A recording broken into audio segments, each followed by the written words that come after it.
ଚାଷୀ ଭାଇମାନଙ୍କ ପାଇଁ ବଡ଼ ଖୁସି ଖବର, ଗୋଟେ ବଡ଼ ଘୋଷଣା ହେଇଛି ଯେ କି ଆପଣଙ୍କୁ 18ତମ କିସ୍ତି ମିଳିବ। ଜୟ ଜଗନ୍ନାଥ, ଆପଣମାନଙ୍କୁ ସ୍ୱାଗତ।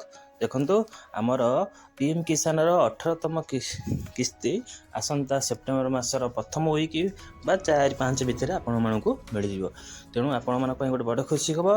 ତେଣୁ ଆପଣମାନେ ଯଦି ଆପଣମାନଙ୍କର EKYC କରିନାହାନ୍ତି, ଜଲ୍ଦି କରିଦିଅନ୍ତୁ, କାରଣ EKYC ନ କଲେ ଆପଣଙ୍କୁ 18ତମ କିସ୍ତି ମିଳିବ ନାହିଁ। ଏହା ସରକାରଙ୍କର ଘୋଷଣା କରିଛନ୍ତି ଯେ ଯଦି ଆପଣ EKYC ନ କରିବେ ଆପଣଙ୍କର ଡିଷ୍ଟ୍ରିକ୍ଟ ଲେଭେଲ ପେଣ୍ଡିଂ ରହିଯିବ, ଯାହାଫଳରେ ଆପଣମାନେ ଟଙ୍କା ପାଇପାରିବେ ନାହିଁ, 2000 ଟଙ୍କା ପାଇପାରିବେ ନାହିଁ।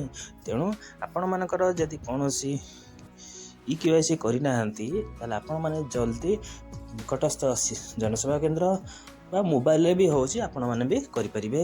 ତେଣୁ ଯଦି ମୋବାଇଲ ନ କରିପାରିଛନ୍ତି ନିକଟସ୍ଥ ସେଣ୍ଟର ବା ଜନସେବା କେନ୍ଦ୍ରରେ ଯାଇକରି ଆପଣ ଜଲ୍ଦି EKYC କରିଦିଅନ୍ତୁ।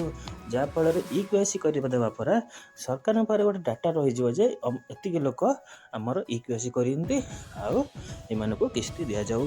ଯେଉଁମାନେ ନ କଲେ ସରକାର ଭାବି ନେବେ ଯେ ସେମାନେ କ'ଣ ନାହାନ୍ତି ବା ମୃତ ଘୋଷଣା କରିଦେବେ। କାରଣ ଆପଣ EKYC କଲେନି, ଆପଣ ନ ଜାଣନ୍ତୁ କି କୌଣସି ସୂତ୍ର ଖବର ନ ପାଆନ୍ତୁ, ଆପଣ ଯେମିତି ହେଲେ କରିବାକୁ ପଡ଼ିବ। ତେଣୁ ଆପଣମାନେ ଆପଣଙ୍କ EKYC ଜଲ୍ଦି କରିଦେଇକରି 18ତମ କିସ୍ତି ଟଙ୍କା ପାଇଯାଆନ୍ତୁ। ଏଇଟା ଗୋଟେ ବଡ଼ ଘୋଷଣା ସରକାରଙ୍କର, ଯେ କି ଯେଉଁମାନେ PM କିଷାନ ଯୋଜନାରେ ଅନ୍ତର୍ଭୁକ୍ତ ଅଛନ୍ତି ସେମାନେ ପୂର୍ବରୁ 17ତମ କିସ୍ତି ପାଇସାରିଛନ୍ତି, ବର୍ତ୍ତମାନ 18ତମ କିସ୍ତି ପାଇବାକୁ ଯାଉଛନ୍ତି। କିନ୍ତୁ ଏତେ ଟିକେ ଦ୍ୱନ୍ଦ୍ୱ ରହିଗଲା, EKYC କରିବାକୁ ପଡ଼ିବ। ଆଗୁଆ ପୂର୍ବରୁ ଯେଉଁ ହେଉଥିଲା କିଛି EKYC ଦରକାର ନଥିଲା, ଆପଣ ପାଇଯାଉଥିଲେ, କିନ୍ତୁ ବର୍ତ୍ତମାନ EKYC ଜରୁରୀ। ଯାହାଫଳରେ EKYC ନ କଲେ ଆପଣଙ୍କୁ ଟଙ୍କା ମିଳିବ ନାହିଁ। ତେଣୁ ଆପଣମାନେ ଯେଉଁମାନେ ଭିଡ଼ିଓଟି ଦେଖନ୍ତି ଦୟାକରି ଆପଣଙ୍କ ପଡ଼ୋଶୀ ସାଙ୍ଗସାଥିମାନଙ୍କୁ ଟିକେ ଜଣାଇ ଦିଅନ୍ତୁ, କାରଣ ସେମାନଙ୍କର EKYC ନହେଲେ ସେମାନଙ୍କୁ ଟଙ୍କା ମିଳିବ ନାହିଁ, ଯାହାଫଳରେ ସେମାନେ ଟଙ୍କା ପାଇପାରିବେ ନାହିଁ। ତେଣୁ ଆପଣମାନଙ୍କୁ ଏତିକି ଅନୁରୋଧ, ଟିକେ ଜଣାଇ ଦିଅନ୍ତୁ, ତାଙ୍କୁ ଟିକେ ସେୟାର କରିଦିଅନ୍ତୁ। ଆପଣମାନଙ୍କର ଏହି ଛୋଟିଆ ସେୟାରଟା ତାଙ୍କୁ ବହୁତ ଉପକାର ଲାଗିବ। ତେଣୁ ଆପଣମାନଙ୍କୁ ଅନୁରୋଧ, ଭିଡ଼ିଓଟି ଶେଷରେ ଲାଇକ୍ କରିବେ, ଆଉ ଭିଡ଼ିଓ ଭଲ ଲାଗିଲେ ସବସ୍କ୍ରାଇବ୍ କରିଦେବେ, ଯାହାଫଳରେ ସମସ୍ତ ସରକାରୀ ଯୋଜନା ବିଷୟରେ ତଥ୍ୟ ଏଇଥିରେ ଆପଣମାନେ ପାଇପାରିବେ।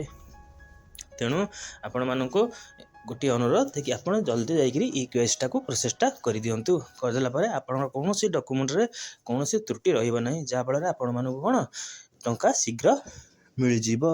ତେଣୁ ଆପଣମାନେ EKYCଟାକୁ କରିଦିଅନ୍ତୁ। କଲା ପରେ ଆପଣମାନଙ୍କୁ ଆଉ କୌଣସି ଅସୁବିଧା ରହିବ ନାହିଁ।